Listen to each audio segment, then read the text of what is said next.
A arte como um todo tem a potência de criar narrativas que são fundamentais para a fundamentação de uma identidade com o espaço. Assim, não é diferente com John Ford. John Ford foi fundamental na história do cinema americano, tanto pela sua característica com a linguagem própria do cinema, com como ele lida com essa linguagem, mas também com a formação de uma identidade nacional. E quando a gente vai falar de The Man Who Shot Liberty Valance, ou O Homem que Matou Facínora, isso fica cada vez mais evidente. O filme pode ser lido, pode ser visto como uma narrativa comum, um western comum, um western como qualquer outro.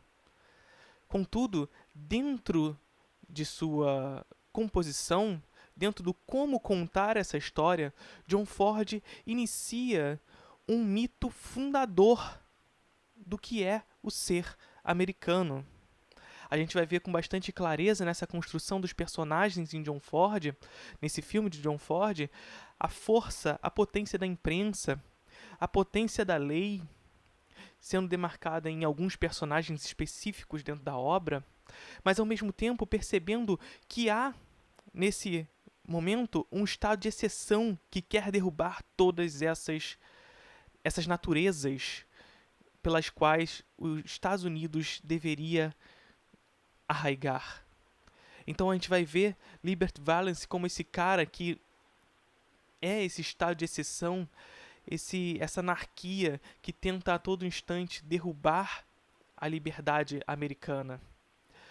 Mas por outro lado, nós temos nossos personagens, vivido pelo James Stewart, com a fundamentação da lei, a imprensa sendo colocada como fundamental nessa fundamentação do Estado americano. Enfim, a grande questão aqui é saber se O Homem que Matou Facínora se consolida como uma narrativa pessimista ou idealista.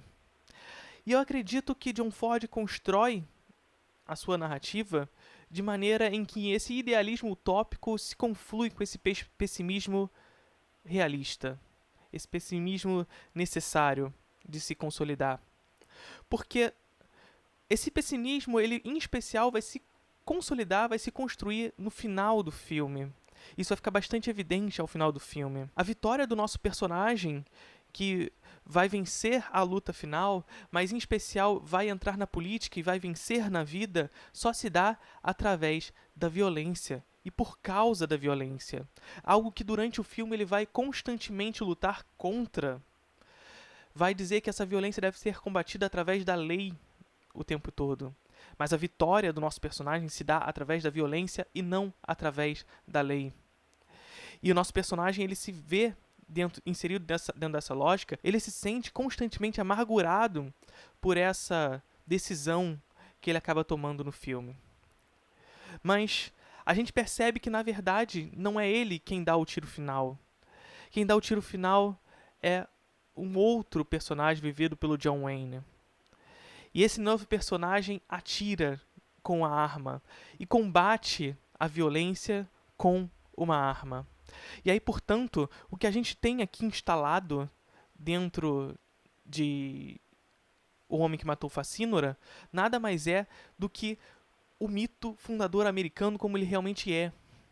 E assim, John Ford não está apenas criando o Estado americano como ele foi, mas o Estado americano como ele é. O líder que tem a lei como álibi acaba se utilizando dessa violência que, mesmo não sendo praticada por ele, foi praticada por um outro para vencer esse estado de exceção e consolidar sua carreira como político.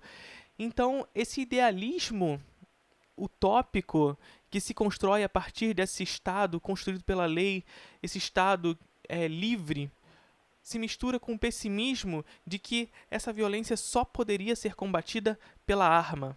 E vamos lá, isso não é um pouco do que o Estado americano se consolida até hoje?